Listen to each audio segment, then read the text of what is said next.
Mr. Herr. Thank you. Chairman Carper, Ranking Member, excuse me, Ranking Member McCain, members of the subcommittee and full committee. I'm pleased to appear again before this subcommittee to discuss issues facing the U.S. Postal Service. Today, I will first provide updated information on the Postal Service's financial condition and outlook.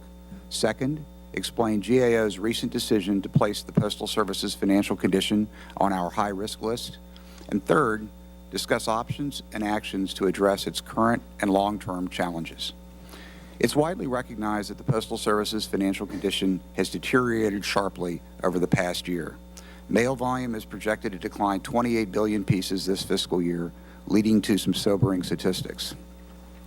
A net loss of $7 billion, which has been mentioned previously, an increase in outstanding debt by the annual statutory limit of $3 billion to a total of $10.2 billion, and an unprecedented $1 billion cash shortfall that will threaten the service's ability to make its mandated annual payment of $5.4 billion for future retiree health benefits. The outlook for fiscal year 2010 is even more challenging, as the service is projecting its outstanding debt to increase to $13.2 billion, just under its $15 billion statutory limit. These figures reflect the impact of the current economic recession, as well as how mail use has changed as businesses and consumers have moved to electronic communication and payments. Further, the Postal Service does not expect mail volume to return to its former levels. In fact, the Postmaster General's statement today projects volume declines of another 8 to 15 billion pieces next year. Last week, GAO added the Postal Service's financial condition to our list of high-risk areas because we believe that restructuring is urgently needed. Simply put, no single change will be sufficient to address the Postal Service's challenges. The short-term challenge is cutting costs quickly enough to offset the unprecedented volume and revenue declines.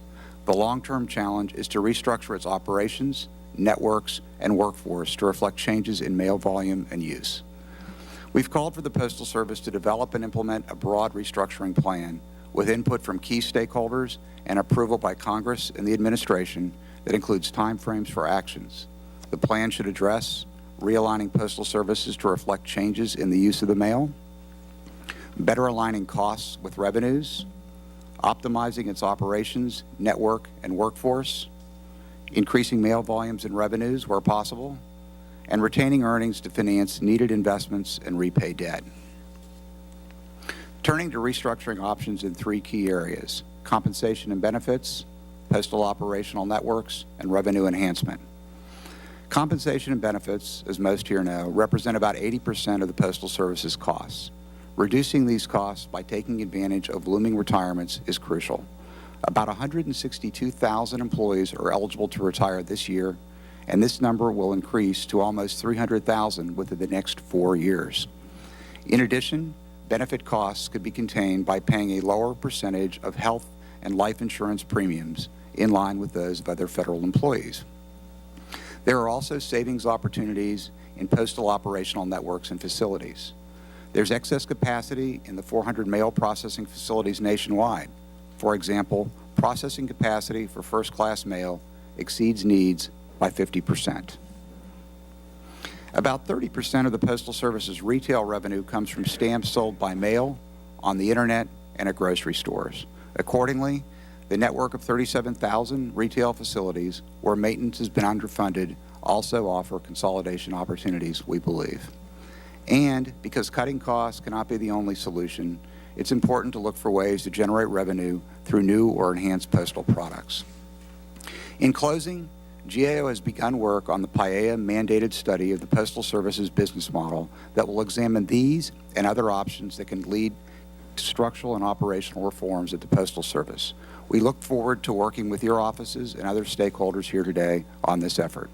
Mr. Chairman, this concludes my statement, and I'd be happy to answer any questions. Thank you. Thank you, Mr. Herr. We're very grateful to the GAO for the good partnership, a lot of the input that you've provided for us over the years as we've wrestled with these issues. And thank you for your testimony today. I think I'd like to we'll have 7 minutes for questions. I'll ask